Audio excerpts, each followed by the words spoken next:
नमस्कार, मी Shubhada. Mayur foods cook with केअरमध्ये तुम्हा सगळ्यांचं खूप खूप मनापासून स्वागत. आषाढी एकादशी आता जवळ आली आहे, त्यामुळे आज मी दाखवणार आहे उपासाचे मेदू वडे. चला तर मग बघूया यासाठी काय साहित्य लागतं ते. इथे मी घेतलेली आहे 1 कप भगर आणि ही भगर मी अशी मिक्सरमधनं वाटून घेतलेली आहे, बारीक करून घेतली आहे, पण याचा रवा केलेला आहे, पावडर नाही आहे ही. त्यानंतर इथे घेतलेलं आहे मी ओलं खोबरं. त्यानंतर उकडून 2 बटाटे घेतलेले आहेत, हे आपल्याला खिसून घ्यायचे आहेत नंतर. त्यानंतर आपण इथं घेतलेली आहे कोथिंबीर. काही जण उपासाला कोथिंबीर खात नाहीत, तर तुम्ही नाही घेतली तरी सुद्धा चालू शकेल. आलं मिरचीची पेस्ट केलेली आहे. जर कोणी आलं नसेल खात उपासाला तर नुसती मिरची घातली तरी काहीच हरकत नाही. जिरं घेतलेलं आहे, चवीपुरतं मीठ. दही पण आंबटपणा येण्यासाठी घालणार आहोत. तळणीसाठीचं तेल. आता ही भगर जी आहे आपण वाटून घेतली आहे, ती भगर आता मी 4 चमचे या बाउलमध्ये घेते. खोबऱ्याचा खिसून घेतलेला बटाटा आहे तो आपण घालूया. 1 कोथिंबीर, आलं मिरचीचा ठेचा घालते आहे, चवीनुसार मीठ आणि थोडेसे जिरे, 2 चमचे दही. याच्यामध्ये मी भगर ही आहे ही पाण्यामध्ये भिजवलेली आहे. जर तुम्हाला न भिजवता शिजवून करायची असेल तर शिजवून सुद्धा तुम्ही करू शकता. आधी पाणी नाही घालायचे, कारण दह्यामध्ये जे मॉइश्चर असतं त्याच्यामुळे थोडंसं आपल्याला जितपत भिजेल तितपतच भिजवायचे. लागलं तर मग आपण पाणी घालणार आहोत त्याच्यामध्ये.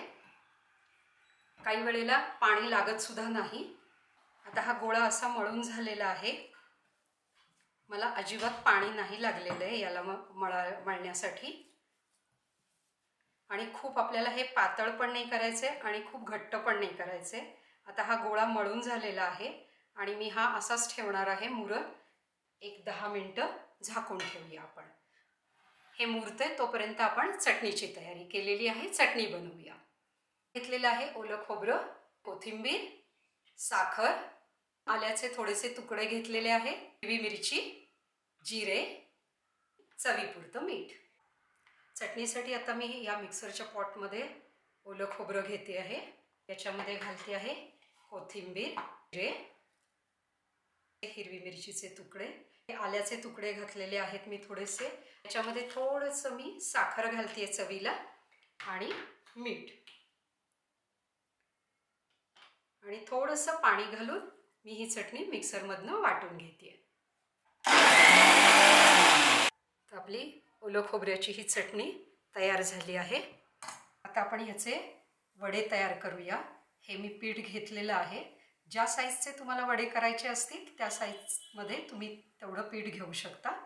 आता मी हे सगळं पीठ असं घेतलेलं आहे पूर्ण मळून, आणि हे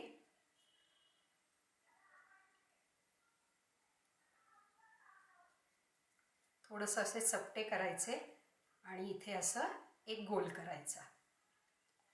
हे पहा, सुंदर आपले मेदू वडे तयार झाले. आता आपण एक मेदू वडा गरम तेलामध्ये सोडूया. मी या ठिकाणी फक्त 2च सोडलेले आहेत. तेल खूपही गरम नाही करायचंय, नाही तर मग ते वरनं काळपट होतात आणि मग आतमध्ये शिजत नाही. आणि मेदू वड्यावरती असं थोडंसं तेल आपण घालूया. ब्राऊन कलरचे मेदू वडे झालेत आपले छोटे छोटे. हे आपण आता एका प्लेटमध्ये काढून घेऊया.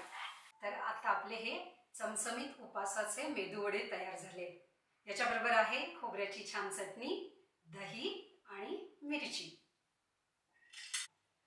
जर तुम्हाला आजची माझी रेसिपी आवडली असेल तर माझ्या चॅनलला लाईक करा, शेअर करा, सबस्क्राईब करा आणि शेजारी जे बेल आयकॉन दिलेलं आहे ते प्रेस करा.